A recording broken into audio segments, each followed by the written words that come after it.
The sound of splashing laughter echoed from where Margaret's century-old barn once stood. She gripped the gate latch with trembling fingers, watching her wealthy neighbors celebrate in their brand-new pool built on land they'd stolen through legal loopholes. Behind her, 20 head of cattle shifted restlessly, as if sensing her rage. Margaret's weathered hand moved to the latch. "You want to swim?" she whispered, her voice carrying decades of fury. "Let's see how you handle some real farm life." The gate creaked open, and chaos was about to be unleashed. Margaret Whitmore stood at her kitchen window, coffee mug trembling in arthritic hands, watching the construction crew tear down the last wall of her great-grandfather's barn. Each swing of the sledgehammer felt like a blow to her chest, 67 years of memories crumbling into splinters and dust. "Ma'am, you need to step back from the property line." The voice belonged to a hard-hatted supervisor who'd been barking orders all morning. Safety regulations. Margaret didn't move. This was her land, or had been. Until 3 months ago, when the Hendersons' high-powered attorney found that buried easement clause from 1892, a piece of paper older than her grandmother had somehow given her neighbors the right to claim 15 feet of her property for infrastructure improvements. Infrastructure improvements. What a joke. They were building a pool. "Mrs. Whitmore," the supervisor approached, his voice gentler now. "I'm sorry about this. I really am, but we've got our orders."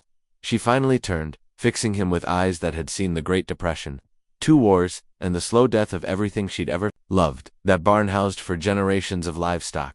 My great-grandfather built it with his own hands in 1923. I know. "Ma'am," Mr. Henderson mentioned. "Mr. Henderson can go to hell." The supervisor winced and retreated, muttering into his radio. Margaret walked back to her farmhouse, each step heavy with defeat. Through the thin walls, she could hear her neighbor's wife, Delilah Henderson, on the phone. "Oh, it's going to be absolutely divine, Sharon. Infinity pool, heated, with underwater lighting. The contractor says it'll be ready for the Labor Day." "Potty." Margaret slammed her kitchen door harder than necessary. The Henderson estate sprawled across 5 manicured acres next to her modest farm, all glass and steel and pretension. Richard Henderson had made his fortune in tech startups before retiring to play gentleman farmer, without the farming part. His idea of rural living was riding a John Deere mower around his perfectly sodded lawn. The demolition continued for 3 more hours. Margaret forced herself to watch every moment, honoring her family's legacy even as it was destroyed. When the last beam fell, she walked outside and knelt in the debris, running her fingers through sawdust that still smelled of hay and horse sweat.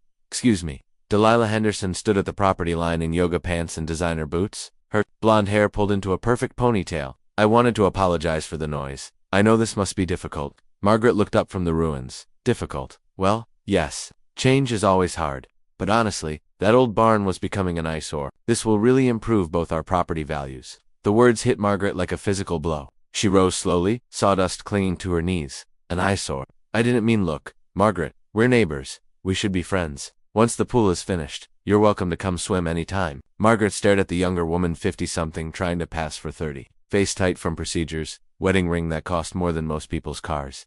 "You want to be friends? Of course. Richard and I believe in community. In fact, we're having a pool party this Saturday too, christen the new addition. You should come. The whole country club will be there." A pool party, on the grave of her family's history. "I'll think about it," Margaret said quietly. Delilah beamed and clicked back toward her house in heels that left divots in the soft earth. Margaret watched her go, then walked to her pasture where her remaining livestock waited. 20 head of cattle, a dozen sheep, and her prize bull, Thundera, massive Angus, with a temperament as unpredictable as summer weather. The animals had been displaced 3 times during the legal battle, first when the Hendersons complained about the smell, then when they claimed the barn violated some obscure zoning ordinance, and finally when they'd produced that damned easement. Margaret had been forced to sell most of her herd, keeping only what she could manage on the remaining pasture. Thunder approached the fence, his dark eyes intelligent and alert. Margaret scratched behind his ears, feeling the solid weight of muscle and bone beneath her fingers. "What do you think, old boy? Should we go to a pool party?" The bull snorted, pawing at the ground. Over the next 3 days, Margaret watched the construction crew transform her barn's footprint into something unrecognizable. They brought in excavators, poured concrete, installed plumbing and electrical. The Hendersons supervised from lawn chairs, sipping cocktails, and pointing at blueprints like they were conquering generals planning their next campaign. By Thursday, the pool was taking shape, an enormous kidney-shaped monstrosity with a waterfall feature and built-in hot tub. Delilah had chosen turquoise tiles that sparkled obscenely in the afternoon sun. Friday morning, Margaret received a formal invitation in her mailbox, cream-colored cardstock with gold lettering. "The Henderson family cordially invites you to celebrate the completion of our new pool and entertainment area, Saturday, September 2nd, 2 p.m. Casual elegance preferred. RSVP regrets only. Casual elegance." Margaret looked down at her work, clothes jeans worn soft with age. flannel shirt with patches on the elbows, boots caked with honest dirt, worn variations of this outfit for 40 years of farm work, and it had never failed her yet. Saturday dawned clear and warm, perfect pool weather. Margaret spent the morning doing chores, feeding animals, and thinking. By noon, she could hear cars arriving next door, expensive engines purring up the circular drive, doors slamming, voices carrying across the property line. "Richard, this is absolutely stunning. You've outdone yourselves. Is that a saltwater?" Sister Margaret walked to her fence and looked across at the party. The Hendersons' guests were everything she'd expected. Country club types in designer swimwear and cover-ups that cost more than her monthly grocery budget. They clustered around the pool like colorful birds, champagne glasses catching the sunlight. Richard Henderson held court near the diving board, his chest puffed out with pride. The contractor said it was the largest residential pool he'd ever installed in the county. 42 feet long, 12 feet at the deep end, and the view. Delilah gestured toward Margaret's pasture. "We'll have to do something about that fence. Eventually, maybe plant some privacy hedges." Margaret's grip tightened on the fence rail. They'd taken her barn, and now they wanted to block the view of her remaining land. "The permits were a nightmare," Richard continued, "but worth every penny. Had to deal with some property line issues, but our attorney sorted it out." Property line issues. That's what they called stealing her family's legacy. Margaret watched as the first guests entered the pool, their squeals of delight carrying across the warm air. Children cannonballed from the diving board while adults lounged on inflatable rafts, living their best lives on ground where her cattle had once grazed. She walked back to her pasture, where Thunder waited by the gate. The bull had been agitated all morning, pawing at the ground and bellowing occasionally. The other cattle clustered behind him, sensing his mood. "Easy boy." Margaret stroked his massive head, but Thunder's attention was fixed on the sounds from next door. His nostrils flared, testing the wind. The party grew louder as the afternoon wore on. Someone had set up speakers, and music drifted across the property, some generic pop that made Margaret's teeth ache. The splash and laughter seemed to echo off every surface, inescapable. Around 4 o'clock, she heard Delilah's voice rise above the rest. Margaret, are you over there? Come join us." Margaret walked to the fence. Half the party was in the pool now, the other half spread across the deck with drinks and appetizers. Delilah waved from a lounge chair, her designer bikini, a shocking shade of pink. "We missed you earlier. The water's perfect, come swim." Richard Henderson appeared beside his wife, drink in hand. "Margaret, glad you could make it. What do you think of the pool?" What did she think? She thought it was an abomination built on stolen ground with blood money. She thought it represented everything wrong with people who had too much money and too little conscience.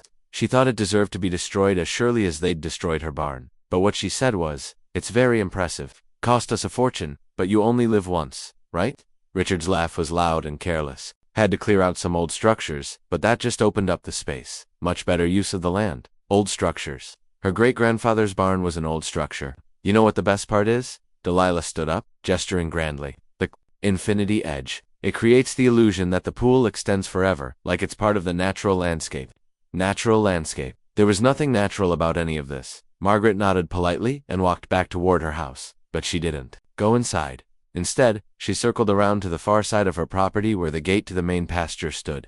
The screaming started with Delilah Henderson's yoga instructor, Brittany, who had been floating serenely on a unicorn raft when Thunder's massive head appeared through the hedge like something from a nightmare. Her shriek cut through the evening air with such piercing intensity that champagne glasses shattered on the pool deck. Chaos erupted instantly. Thunder emerged fully from the tree line, his 2,000-pound frame moving with surprising grace as he surveyed the scene before him. The turquoise water reflected his dark silhouette, and for a moment, even the massive animal seemed stunned by the spectacle of 23 adults in various states of undress, scrambling like startled chickens. "Everyone out of the pool?" Richard Henderson's voice cracked as he tried to maintain authority while backing toward his house in nothing but designer swim trunks. "Slowly, don't make any sudden movements." But his guests were beyond listening to reason. A tech executive named Bradley vaulted over the infinity edge, scraping his knees bloody on the concrete.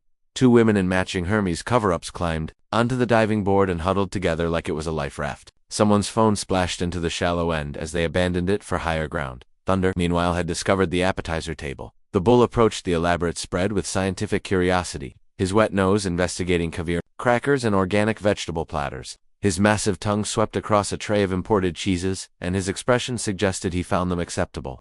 When he moved toward the champagne fountain, the remaining guests fled toward the house. In earnest, where did it come from? Delilah's voice was shrill with panic as she pressed against the sliding glass door, still clutching her pink drink. "Richard, do something." But Richard was discovering that his expensive education hadn't prepared him for livestock management. He grabbed a pool skimmer and approached Thunder with the confidence of a man who'd never been closer to a farm animal than the petting zoo at his daughter's birthday party. "Shoo, go on. Get out of here." Thunder looked up from the cheese plate and fixed Richard with a stare that conveyed both intelligence and mild amusement. Then he returned to his investigation of the catering spread, knocking over the champagne fountain with a casual swing of his head. Crystal flutes exploded against the pool deck in a symphony of destruction.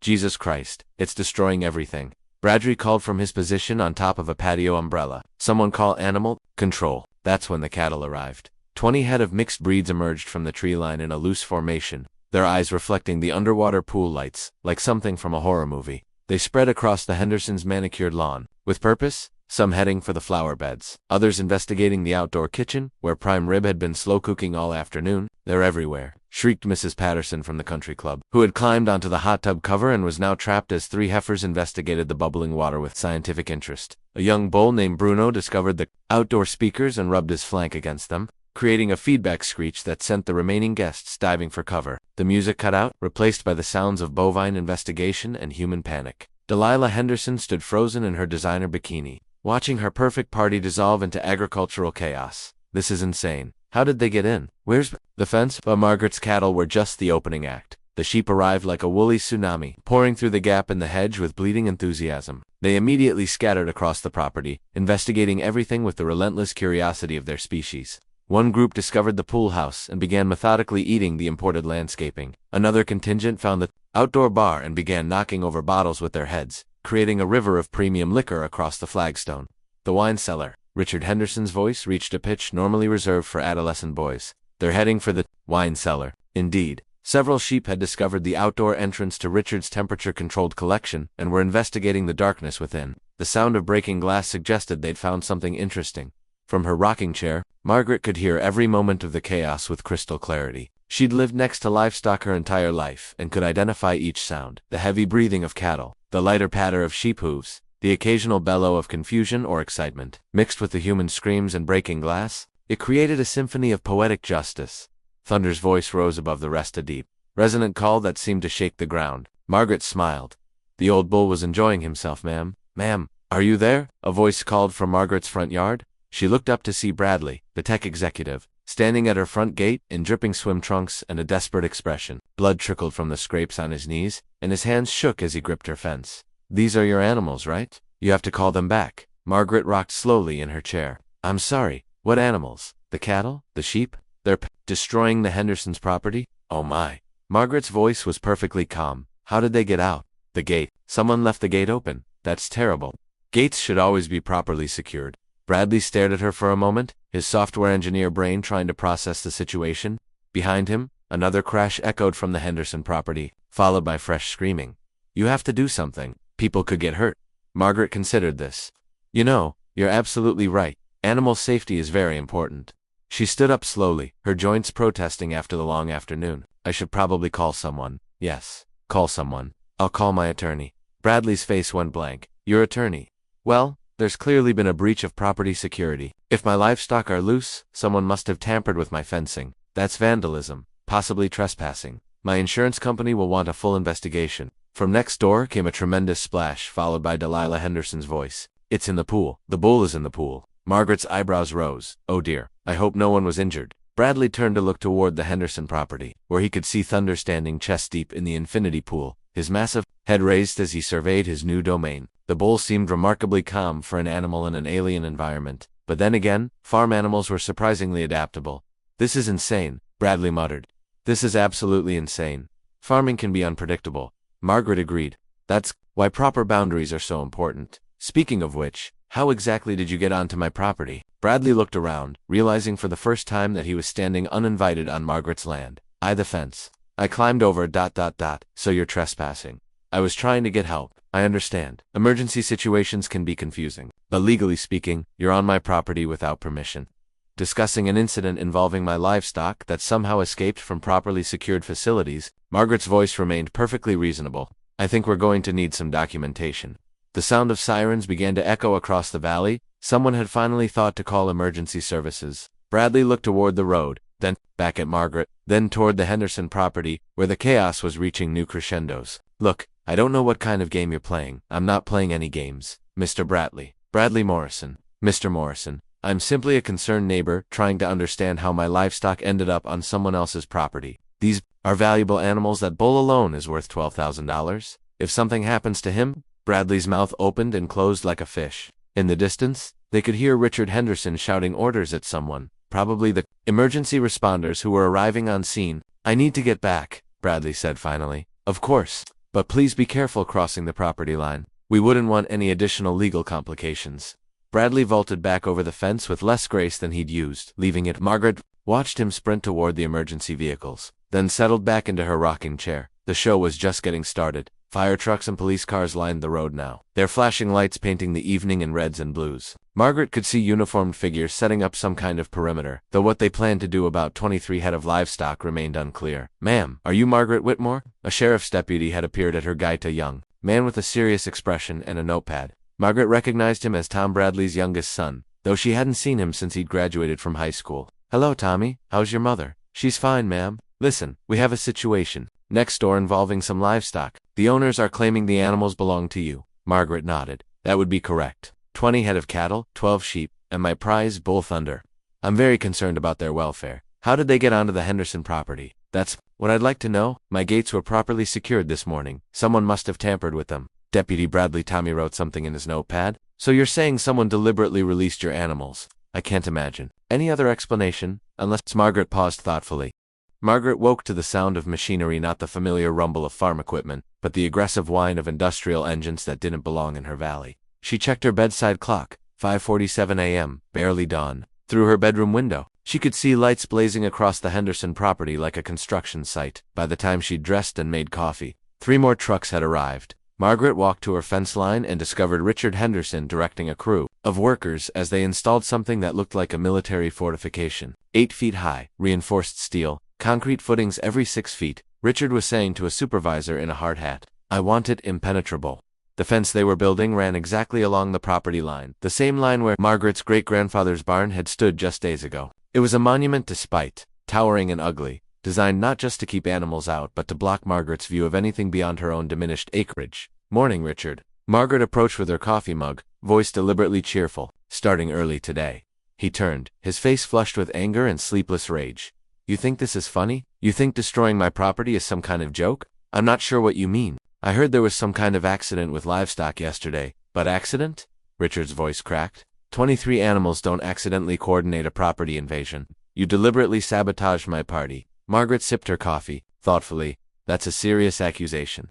Do you have any proof? I don't need proof. I know what happened, and I'm making sure it never happens again. The fence construction continued around them, workers driving steel posts deep into the earth with pneumatic hammers. The noise was deafening, designed to be as disruptive as possible at this ungodly hour. This seems excessive, Margaret observed. A simple repair to my gate would have been sufficient. Your gate? Richard laughed bitterly. This fence isn't about your gate. This is about property values, about maintaining standards in this community. Your little farm has been an eyesore long enough. I see. Margaret's voice remained calm, but her grip tightened on the coffee mug. And I suppose you have permits for this construction. Rush job, emergency authorization. When livestock pose a public safety threat, certain regulations can be ... expedited. Margaret nodded slowly. Richard had been busy during the night, calling in favors and greasing palms. The kind of emergency permit that normally took weeks had been processed in hours. Money talked, especially when it was talking to the right people. Well, it's certainly impressive, she said, though I hope you consulted with a surveyor about the exact property line. Richard's confident expression flickered for just a moment. Of course we did. But Margaret had caught the hesitation. She walked closer to where the workers were setting posts, ostensibly examining their work. The fence was indeed impressive commercial-grade steel with razor wire along the top, the kind of barrier used around prisons and military installations. It was also 6 inches onto her property. Margaret said nothing, just finished her coffee and walked back to her house. She had phone calls to make. By noon. The fence was complete, a steel wall, 8 feet high, running the entire length of the property line.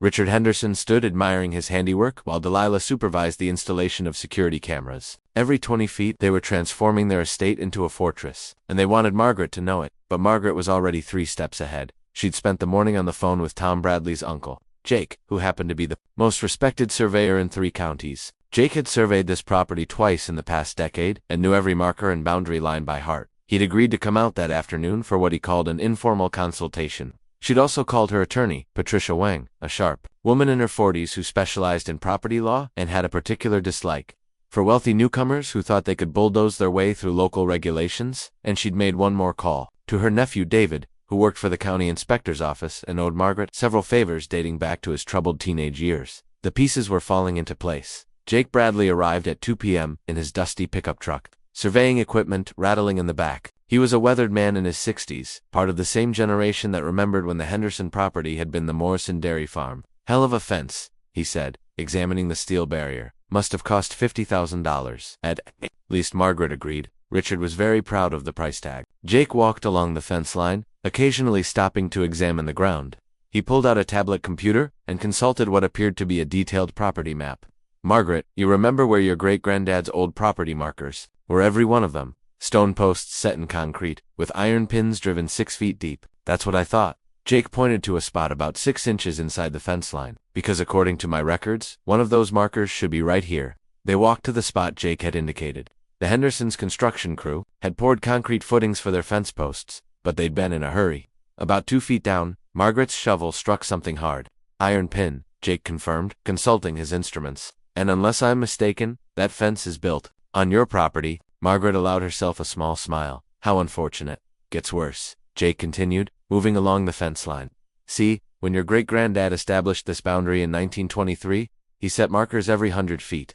The Hendersons built their fence following what they thought was the property line, but they never did a proper survey. They just eyeballed it. And they're not just on your property, they're on a curve. Gets worse as it goes. Down at the south end, they're probably 18 inches onto your land. 18 inches of a 1,000-foot fence line added up to a significant area. Nearly a quarter acre of Margaret's property that Richard Henderson had just claimed with his steel barrier. What would you recommend? Margaret asked. Jake grinned. I'd recommend they move their fence. All of it. And they might want to do it quick, before someone files a formal complaint. As if on cue, Patricia Wang's sedan pulled into Margaret's driveway. The attorney was a small woman with steel-gray hair and the predatory instincts of a corporate raider. She'd grown up poor in San Francisco's Chinatown and had clawed her way through law school, with the kind of determination that left marks. Margaret. Patricia's greeting was brisk and professional. I brought the papers. The papers turned out to be a formal cease and desist order, demanding immediate removal of all structures built on Margaret's property. Patricia had also prepared a trespassing complaint, a property damage assessment, and a preliminary injunction that would prevent any further construction until the boundary dispute was resolved. The beauty of the situation, Patricia explained, is that they built this fence as an emergency measure, which means they bypassed the normal permit process. No environmental impact study, no boundary verification, no neighbor notification. It's a regulatory nightmare. Margaret looked at the steel fortress rising from her stolen land. How long to get it removed depends on how cooperative they want. Could be days, could be months, but every day it stays up. They're in violation of about 6 different county ordinances. And the costs? Oh, they'll be paying for everything. Removal, restoration, legal fees, plus penalties for the property violations. I'd estimate somewhere north of $200,000, assuming they cooperate. $200,000 to remove a fence that had cost $50,000 to build. Margaret was beginning to appreciate the elegant mathematics of legal consequences. They walked to the fence line where Jake was setting up his surveying equipment. Richard Henderson spotted them from his deck and began marching across his lawn with the purposeful stride of a man accustomed to intimidating people. What's going on here? He demanded. Patricia smiled with the warmth of a prosecuting attorney. Mr. Henderson, I'm Patricia Wang, representing Mrs. Whitmore. We have some concerns about your recent construction project. It's on my property. I have permits. Actually, that's the problem. Patricia handed him the cease and desist order. Our survey indicates your fence is built entirely on Mrs. Whitmore's property. You'll need to remove it immediately. Richard's face cycled through several colors as he read the legal documents. This is ridiculous. We followed the property line exactly. Which property line would that be? Jake Bradley stepped forward with his surveying equipment. Because according to the county records, your fence is between 6 and 18 inches onto Mrs. Whitmore's land for its entire length. That's impossible. I've got the original survey markers right here. Jake pointed to the iron pin they'd uncovered. Want to take a look? Richard stared at the evidence with the expression of a man watching his expensive mistake compound itself. This is harassment. First, the animals. Now this fabricated boundary dispute.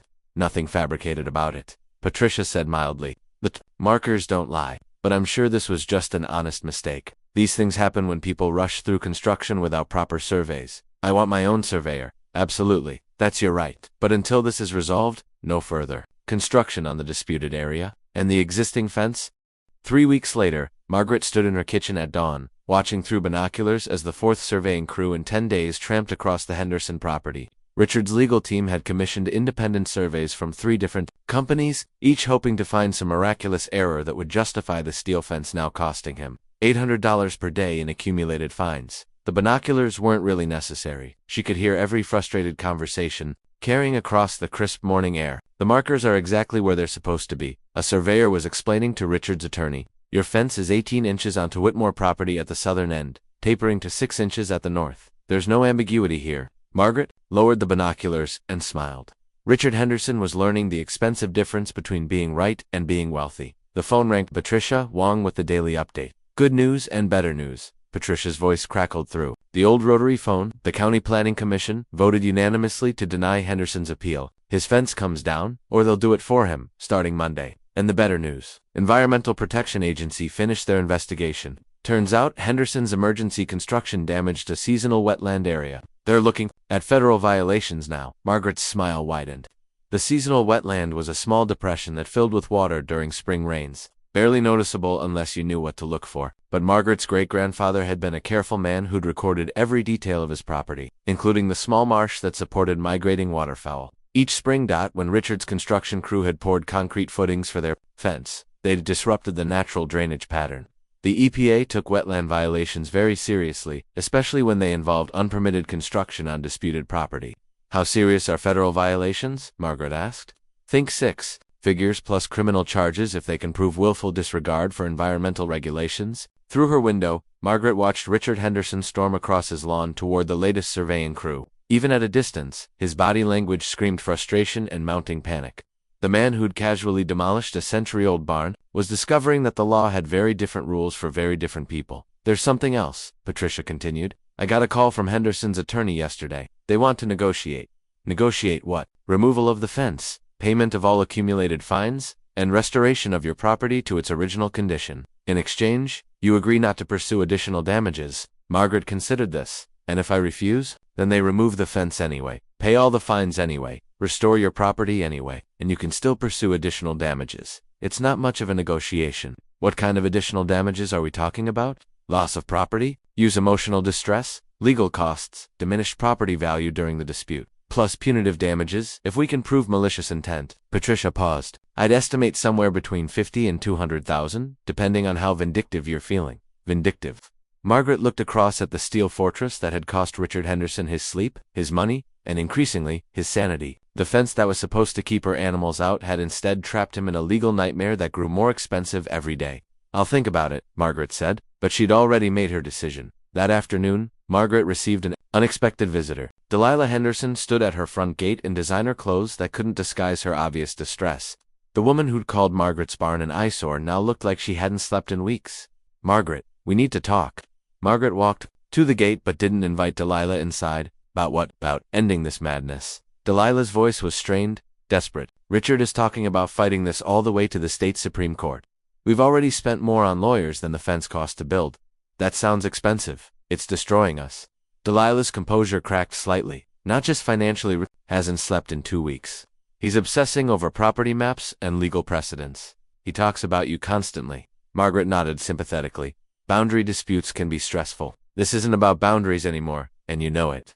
This is personal. Yes, Margaret agreed. It became personal the day you demolished my great-grandfather's barn and called it an improvement. Delilah's face flushed. We had legal rights. You had an old piece of paper and expensive lawyers. There's a difference. So what do you want? Money. We'll pay for the fence removal, all the fines, everything. Just make this stop. Margaret studied the younger woman's face, the fine lines of stress around her eyes, the tension in her jaw, the slight tremor in her hands. Delilah Henderson was learning what it felt like to watch something precious being destroyed by people with more power than conscience. What I want, Margaret said quietly, is for you to understand something. That barn you tore down wasn't just a building, it was 4 generations of my family's history. My great-grandfather built it with his own hands. My grandfather stored hay there during the Depression, when hay meant the difference between survival and starvation. My father worked in that barn every day until he died. Delilah shifted uncomfortably. I understand, but no, you don't understand. You see dollar signs and property values and improvements? You don't see that some things can't be replaced, no matter how much money you throw at them. So you're going to destroy us out of spite. Margaret's voice remained calm, but steel crept into her tone. I'm not destroying anything. I'm simply defending my property rights, the same property rights you used to justify taking my land. We didn't take your land, we had an easement. An easement that appeared mysteriously after 3 months of legal research, giving you rights to property that's been in my family for a century. How convenient? Delilah opened her mouth to argue, then closed it. Everyone in the county knew the easement was legally valid but morally questionable, the kind of technicality that wealthy people used to get what they wanted from people who couldn't afford to fight back. What do you want us to do? We can't. Bring back your barn. No, you can't. But you can learn to live with the consequences of your choices. Margaret turned and walked back toward her house, leaving Delilah standing at the gate. Behind her, she heard the younger woman's voice crack with frustration. This is insane. Over a stupid old barn. Margaret stopped and looked back. Mrs. Henderson, that stupid old barn survived the Great Depression, 2 world wars, and 60 years of floods, droughts, and storms. Your fence won't survive 60 days. She was right. On Monday morning, the county demolition crew arrived with hydraulic saws and heavy equipment. Richard Henderson stood on his deck in a bathrobe, watching his $50,000 fence get cut into manageable sections and loaded onto trucks. Each cut seemed to physically pain him, as if they were sawing through his own bones. Margaret watched from her kitchen window, sipping coffee and reading the morning newspaper. The local paper had been following the story with obvious delight. Newcomers getting their comeuppance was always good for circulation in farm country. The headline read, Henderson fence comes down after month-long legal battle. The accompanying photo showed Richard Henderson's fence being dismantled while Margaret's cattle grazed peacefully in the background. By noon, the fence was gone. The concrete footings would take another day to remove, and the restoration work would stretch into the following week. Richard Henderson's total bill was approaching $300,000, not counting legal fees that were mounting daily. But Margaret's real victory came that afternoon, when she received a call from Jake Bradley. Margaret, you might want to come outside, there's something you need to see. She walked to her property line where Jake was standing with his surveying equipment. The Hendersons' lawn was scarred with tracks from the demolition equipment, and workers were digging up concrete footings with jackhammers. What am I looking at? Margaret asked. Well, now that the fence is gone, I was able to do a complete survey of the original property line. Jake pointed to a series of stakes he'd placed in the ground. Turns out there's more to this story than we originally thought. How so? That easement? The Hendersons found one giving them rights to your property for infrastructure improvements. Yes, it runs both ways. Margaret stared at him. Meaning your great-grandfather didn't just grant them an easement, he also received one. Reciprocal rights for agricultural access and livestock movement. Jake consulted his tablet. According to the original document, you have the legal right to move livestock across Henderson property for grazing and water access. The implications hit Margaret like a physical blow. Are you saying? I'm saying that every time they called the sheriff about your animals being on their property, they were interfering with your legal easement rights. And when they built that fence to keep your livestock out, they were violating an agreement that they themselves had legally validated. Margaret looked across the Henderson property, 5 acres of manicured lawn, ornamental gardens, and one very expensive pool built on the ruins of her family's barn. All of it, supposedly, protected by property rights that had turned out to be far more